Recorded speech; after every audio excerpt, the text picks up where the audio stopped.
for today, we're on Battlefield 2042 with the ROG Ally, and we'll start it off at 1080p with the low preset at 15 watts. Alright, here we are with that.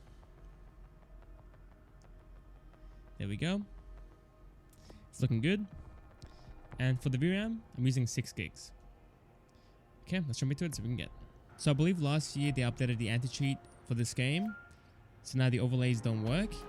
So I'm using the in-game FPS counter as well as the Steam one. Should be good. And yeah, we'll see how we go. With the Steam Deck, we had a hard time running this game. It was very stuttery and very choppy. I think at most we got 40 FPS and that was indoors. So we'll see how the Ally does. It's taking a while loading in. I'm not surprised. We are playing at 1080p at 15 watts, which is not a good combo.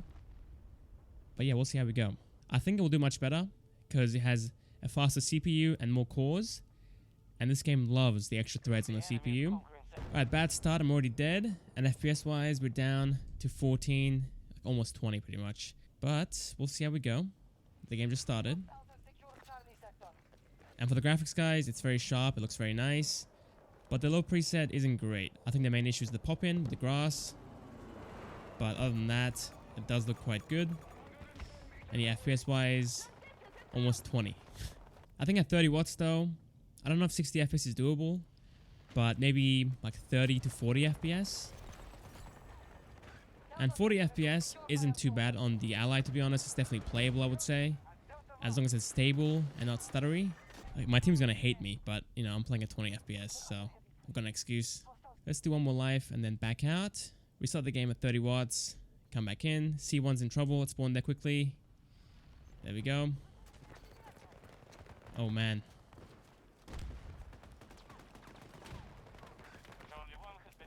Kobe. Please, please, please stop trying to kill me. The input delay is insane. The input delay is insane. I can't play like this. Okay, let's back out, guys, and go up to 30 watts. Come back in. And this game, again, has a very strict anti-cheat. So I'm going to close the game first and then change the TDP to 30 watts. Because in COD, if you do it mid-game, it's an instant ban. So I'm not going to risk it. So again, now playing at 30 watts at 1080p, low settings. Now I messed up and I unplugged the Ally by accident. So I changed my TDP from 30 watts down to 25. And the game was running. So if I get banned, then I'll let you guys know. But so far, it's been fine. I can still play the game and find matches, which is nice. If I was playing COD, it would be an instant shadow ban. So I'm lucky there. So yeah, 30 watts. We are playing on a different map, sadly. I can't choose the servers. There's like one server going anyway, so it's kind of tough. So beforehand, we had around 20 FPS on average, a bit below it actually. The game wasn't playable. It was stuttering here and there. But the main issue was the FPS and the input lag.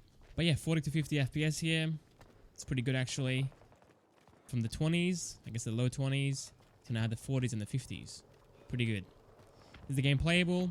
It can be for some, but ideally I want to get 60 FPS in this video, and I think at 720p or even 900p, it should be doable. At 30 watts, of course. I'm not sure if 15 watts will ever be playable on this game, but maybe at 720p, it might be. Okay, the stutters have definitely calmed down at this point. It's not happening as bad or as often as at the start, so that's nice. It's definitely feeling far better now, and it actually feels playable too. That's an easy kill. Thank you for standing there for me. Please. Such bad recoil control. It's crazy. I can't compete on controller at all if it's an FPS game. It's all in the aim assist pretty much for me. I need the aim assist to carry me. Alright, somebody's here. Yeah, somebody's definitely here. Thank you. There's one more guy at least over here. Let's go. Nice. Double kill. We'll take that. I'm getting my challenges done too. I'm dead to the left. Third game in. Again at 900p. And at 15 watts. So as you guys know, at the start when you change your TDP, it goes above, I guess, the limit, which is 20 here. So we'll give it some time for it to come down. And then we can actually see the FPS. But again at 1080p, we had almost 20 FPS with the same settings, but just a higher resolution. So at this point I'm guessing like 30 FPS, maybe 35. But we are playing on a different map, so that will be affecting it.